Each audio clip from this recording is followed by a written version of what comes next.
How goes it? I'm Pablo. I'm a fan of most things big, so I thought why not capitalize on that and get myself a copy of Overwatch 1. Oh wait, I think I'm too late. I fucking hate this game. At this point, everyone knows how much modern shit makes me sick, so why not do some more bitching? Remember this? No you didn't. It was big a few weeks ago, but now no one gives a shit about it. How about this? That must have triggered something. Every piece of media has a phase. The once popular becomes forgotten, which is why the kids nowadays watch Cocomelon instead of SpongeBob. But nostalgia is one hell of a drug, so because of that, people will always go back to relive those old memories any way they can. Rewatch old movies, TV shows, listen to old music, but now, nobody gives a shit. Since people now have the attention span of a fucking dog, myself included, a lot of video games that come out have a short period of popularity. It has gone to the point where they try and get your attention any way they can, through high budget trailers or short form content. Even get media attention from other creators on YouTube and grows. For example, a paid sponsorship from the developers, because they need your full attention on this game. But at some point, the jingling keys get kind of old. Live service titles. What is that to be exact? Games that receive updates of expanded content. They're typically online multiplayer games like Fortnite, Splatoon, Valorant, and League of Legends. The content can be new maps, characters, cosmetics, and weapons. Sometimes the updates can also impact gameplay, like buffs, nerfs, and map changes that can make or break any game. I talked about these games in the past, but I was more focused on the free-to-play / microtransaction part of it. But these titles are successful. I want to see people fuck up. Remember Splitgate? Of course you didn't. There can be an influx of competitive players that just make a fun game unplayable, or the developers just outright fuck up and make a bad game. But sometimes, if not most of the times, people stop caring because they're ready for the next big thing, so they can eventually forget about that as well. This kind of thing has been happening a lot since the rise of live service titles, because back then when you released a game, you had to finish it now or else no one would pick it up. But now, you can just drop the game now and finish it in due time. It's like a buy now, pay later for developers. But that's just the surface level. Now it's time to find some actual culprits responsible for committing the most heinous crime of all. Laziness. This is probably going to be hard. Oh, never mind, they're right here. Alright, who's first? Bullshit.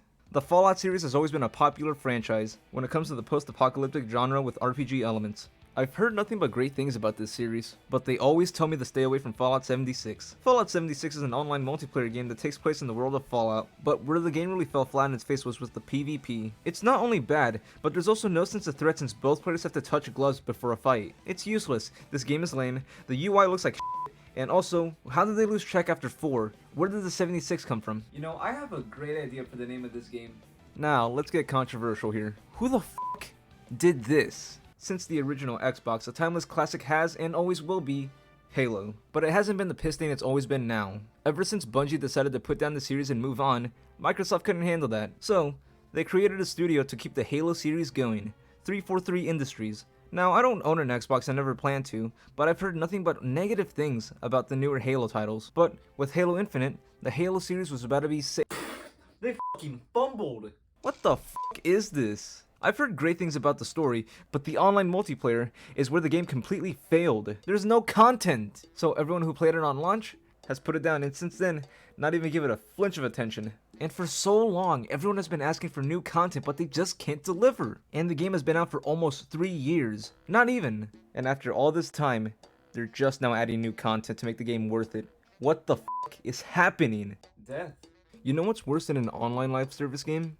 A single-player live service title. Avengers, Gotham Knights, Suicide Squad. All games that were single-player with live service elements, like microtransactions and a pointless online mode. I think it's safe to say that God has officially left us. I'm still talking about AAA live service here. What about indie? Nope, I'm not talking about League or Valorant. I think when your net worth is past $1 billion, you don't count as indie anymore. I'm talking about the underdogs like Splitgate. Splitgate was an online game where it took Halo and Portal and put it together. You could do all sorts of things, open a portal from the other side of the map and f someone up. But how did this game fall off?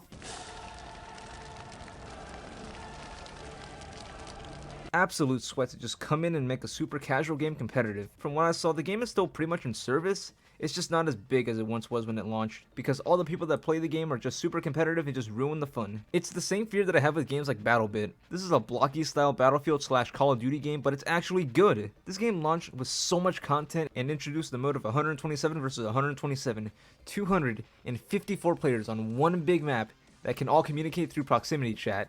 That is unheard of. But with all other games like this, it's full of tryhards now. Because up until now, the community has always been super wholesome and fun. But now, the most competitive players are now just talking shit and saying the most abhorrent things. And I don't want this to be the death of the game, since the developers are actually trying and showing the big guys on top that you can succeed if you actually try. That's enough dick sucking. But now, let's talk about a title that has single-handedly killed their image and shot down what little respect anyone had for it. Oh, you really thought I was gonna let you off that easily? Overwatch. 6v6 online multiplayer. This game went fucking hard, with out of this world characters, great online modes, and a reminder that comms are the fucking worst. That was the objective. Your dogs. Look at your fucking laner! 200! Your support is more 200! killed than In my opinion, Overwatch is one of the kickstarters of the live service genre, which is probably why I wouldn't care if I found it dead on the side of the road. Nowadays, Overwatch no longer exists because Blizzard decided to come out of the closet and reveal Overwatch 2, where it's now a 5v5 free-to-play game, which is code for I give up.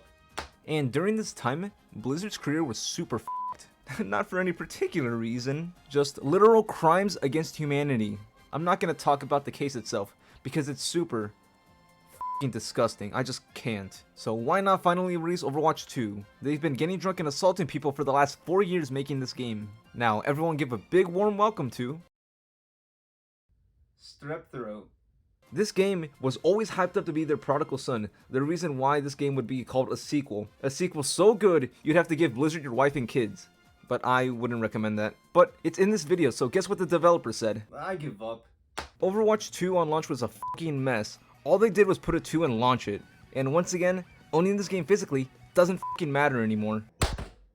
The game wasn't finished at all. You had to sit through a queue just to boot up the game. I could open the game, leave for a 6-hour shift, come back, and I'd still be waiting. They only added 3 new characters, took out 1 or 2, barely polished the engine, changed the 6v6 to 5v5 for seemingly no reason. But Pablo, what about the maps? Oh yeah, the nighttime maps are now daytime. Be grateful, you f***. A lot of manpower went into that. Hey, the one thing that I'll give him credit for was the online multiplayer is free to play. But what everyone was looking forward to was that story mode. So let's see some of that gameplay.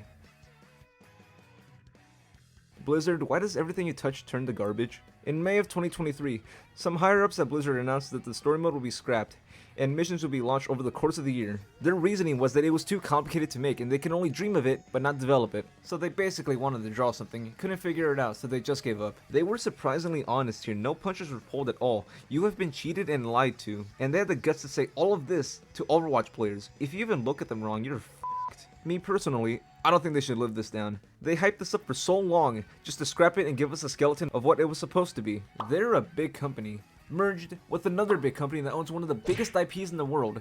Money shouldn't be an issue here. And on top of that, whatever they do now can never be trusted. The game recently launched on Steam too, which also means it has been getting killed with bad reviews. Holy f***, how the mighty have fallen. Live service games are never gonna go away. With games like League, Valorant, and Fortnite, and the recent release of CS2, they're still at a high, and the amount of money they make off of skins and battle passes, why would they stop? And I can't even get mad at other people. I'm the guy who spent $800 on Valorant skins. I'm part of the problem. I'm a bitch. And it also doesn't help that a lot of live service games launch with no content at all, which causes a lot of people to stop playing within weeks of its launch. But that shouldn't be the case. Other companies prove that it's possible for live service games to coexist with regular titles. If they just launch the product with enough content, they have enough time to add more content to add even more replayability. And maybe, just maybe, there's a chance that live service games will launch with way more than a couple maps and a few characters. But I'm not losing hope just yet. We're one big update away from something big, I swear. You know, if you think about it, life is like a live service game, just full of big updates. I wonder what mine's gonna be. Oh, what the f***? Can I at least get the patch notes?